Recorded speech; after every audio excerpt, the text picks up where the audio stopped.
Welcome to Wisdom and Knowledge. Be sure to watch the full video for a deeper understanding, and if you find it valuable, please like and subscribe. Your support is truly valued. The book of the prophet Ezekiel, chapter 9. And he called to the man clothed with linen, which had the writer's inkhorn by his side. And the Lord said unto him, Go through the midst of the city, through the midst of Jerusalem, and set a mark upon the foreheads of the men that sigh and that cry for all the abominations that be done in the midst thereof. The revelation of Jesus Christ. Chapter 13. And I beheld another beast coming up out of the earth. And he had two horns like a lamb, and he spake as a dragon. And he caused all, both small and great, rich and poor, free and bond, to receive a mark in their right hand or in their foreheads, and that no man might buy or sell save he that had the mark or the name of the beast or the number of his name. Here is wisdom. Let him that hath understanding count the number of the beast, for it is the number of a man, and his number is 666. The revelation of Jesus Christ. Chapter 12. Therefore rejoice, ye heavens, and ye that dwell in them. Woe to the inhabitants of the earth and of the sea, for the devil is come down unto you, having great wrath, because he knoweth that he hath but a short time. The book of the prophet Isaiah, chapter 10. Woe unto them that decree unrighteous decrees, and that write grievousness which they have prescribed.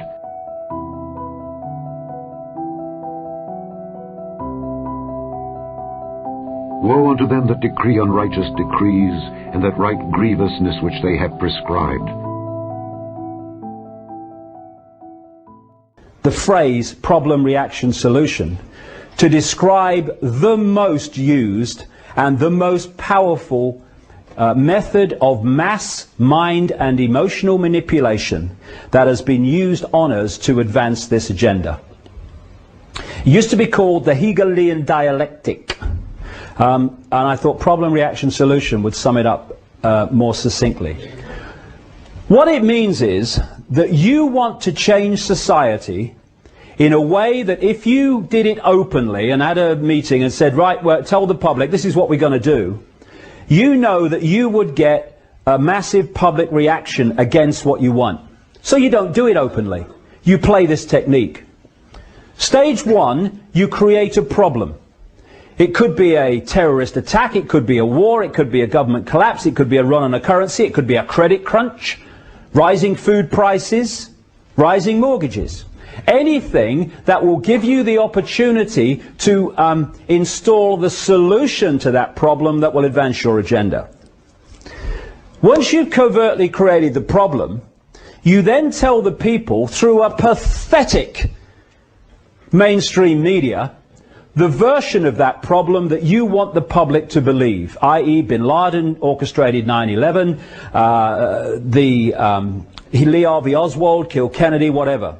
Because we don't have a journalistic profession worthy of the name, the problem is created. The cover story of the problem is then reported to the people as official history, uninvestigated, and what they're looking for at stage two is a reaction from the public that says, in effect, something must be done, what are they going to do about it? Fear, outrage, do something. And then those who've covertly created the problem, got the public reaction, do something, then openly, through changes in legislation, offer the solutions to the problems they have themselves covertly created. And what are those solutions? They are changes in society to advance the Orwellian Big Brother state and the centrally controlled global agenda. The book of the prophet Isaiah, chapter 10. To turn aside the needy from judgment, and to take away the right from the poor of my people, that widows may be their prey, and that they may rob the fatherless. And what will ye do in the day of visitation, and in the desolation which shall come from far? To whom will ye flee for help, and where will ye leave your glory? Without me they shall bow down under the prisoners, and they shall fall under the slain. For all this his anger is not turned away, but his hand is stretched out still. Book of Job, chapter 5. He disappointeth the devices of the crafty, so that their hands cannot perform their enterprise. He taketh the wise in their own craftiness, and the counsel of the froward is carried headlong. They meet with darkness in the daytime, and grope in the noonday as in the night. But he saveth the poor from the sword, from their mouth, and from the hand of the mighty. Psalm 55. The words of his mouth were smoother than butter, but war was in his heart. His words were softer than oil, yet were they drawn swords. Cast thy burden upon the Lord, and he shall sustain thee. He shall never suffer the righteous to be moved. Thou, O God, shalt bring them down into the pit of destruction. Bloody and deceitful men shall not live out half their days. But I will trust in thee. The second epistle of Paul the Apostle to the Corinthians, chapter 2. Lest Satan should get an advantage of us, for we are not ignorant of his devices. The book of the prophet Isaiah, chapter 33. And wisdom and knowledge shall be the stability of thy times, and strength of salvation. The fear of the Lord is his treasure. Psalm 118. I called upon the Lord in distress. The Lord answered me and set me in a large place. The Lord is on my side. I will not fear. What can man do unto me? The Lord taketh my part with them that help me. Therefore shall I see my desire upon them that hate me. It is better to trust in the Lord than to put confidence in man. It is better to trust in the Lord than to put confidence in princes. All nations compassed me about, but in the name of the Lord will I destroy them. They compassed me about, yea, they compassed me about, but in the name of the Lord I will destroy them. They compassed me about like bees. They are quenched as the fire of thorns. For in the name of the Lord I will destroy them. Thou hast thrust sore at me that I might fall. But the Lord helped me. The Lord is my strength and song, and is become my salvation.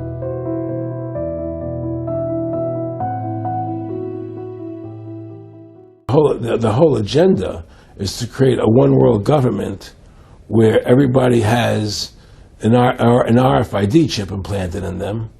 All money is to be in those chips, right? There'll be no more cash.